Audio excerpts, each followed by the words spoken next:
Hello, I'm Aaliyah Goff with Rising Moon Adventures. Welcome to Primary Insights for Come Follow Me. Today's story is Daniel and his friends. The pieces that I am using come from my individual set, Daniel, that can be found in my Etsy shop.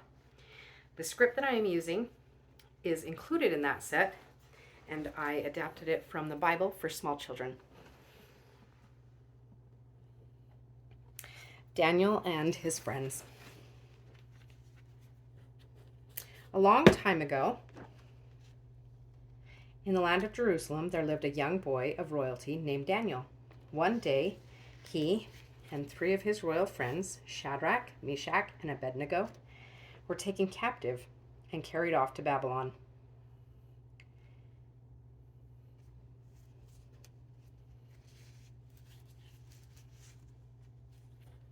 Nebuchadnezzar, the king of Babylon, ordered that Daniel and his friends, along with other royal children who had been captured, be fed his meat and given his wine to drink, and trained for 3 years before they would be brought to stand before him. Daniel and his friends knew that meat and wine were not good for the body. God had commanded that they not use them. They asked their captors if they could have pulse, a food made with grains, and water instead. The captor in charge, Melzar, really liked Daniel, and he wanted to give him what he asked for, but he was afraid that the food they had requested would make them look pale and weaker than the other boys. He thought the king would notice and be angry that his orders had been disobeyed. Melzar was afraid that he would be killed for disobeying the king's order. Daniel suggested an experiment.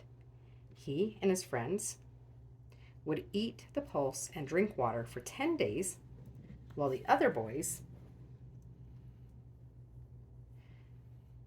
ate the king's meat and drank his wine. Then, at the end of 10 days, they would decide which of the boys looked better. At the end of the 10 days, Daniel and his friends looked stronger and healthier than all the other boys. Because of this, Melzar took away the meat and the wine and gave them pulse and water instead. Because of their obedience to his commandments, God blessed Daniel and his friends and made them smart in all things. They were taken to see King Nebuchadnezzar. He asked them many questions and found that they were 10 times smarter than all the smartest men in his kingdom. He was very impressed with them. Daniel and his friends were so brave to stand up for the things that they knew were right, and because of their courage and their loyalty to God, he blessed them. God will bless us too when we choose to keep his commandments and be loyal to him and trust in his commandments. Aaliyah Goff signing off. Get hope, get Christ, get anchored.